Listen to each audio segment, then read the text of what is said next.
most instrumental in shaping my attitude to money and financial goal setting would be my mum. When she was younger, she loved to spend money, and she was not much of a planner at all, or a goal setter even. But then she turned 50 and her whole attitude seemed to shift. She was, setting plans, setting objectives for herself, 1 year plans, 2 year plans, 5 year plans. And now, history repeats itself. I find myself nearly at the same age and nearly at the same position in my life where I think now's the time for me to start making those plans so that I'm prepared.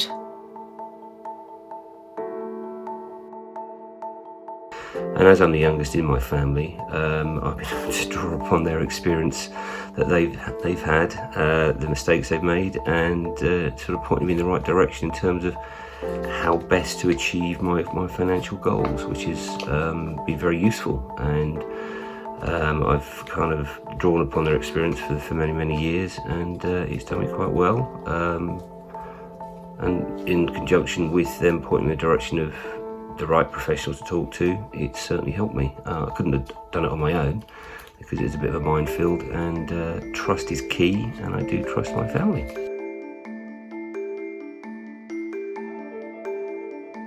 My mum has certainly been the most instrumental in my attitude to money and how I set my financial goals.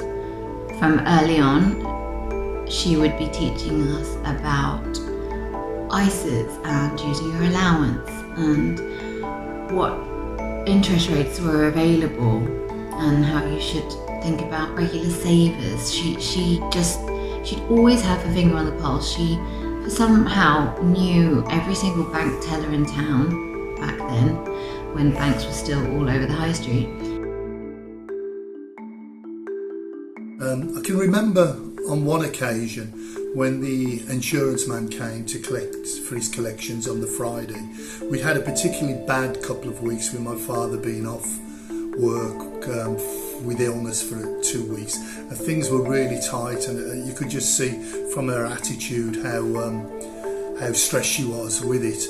But when the insurance man came, she still managed to pay the dividends to the insurance man. And when he went, I sort of said to her, I said, "Mum, why did you do that? Why didn't you just ask for a delay a couple of weeks? Things are really tight. Why did you pay it?"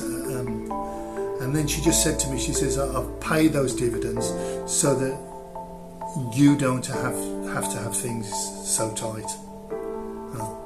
That was the way she was.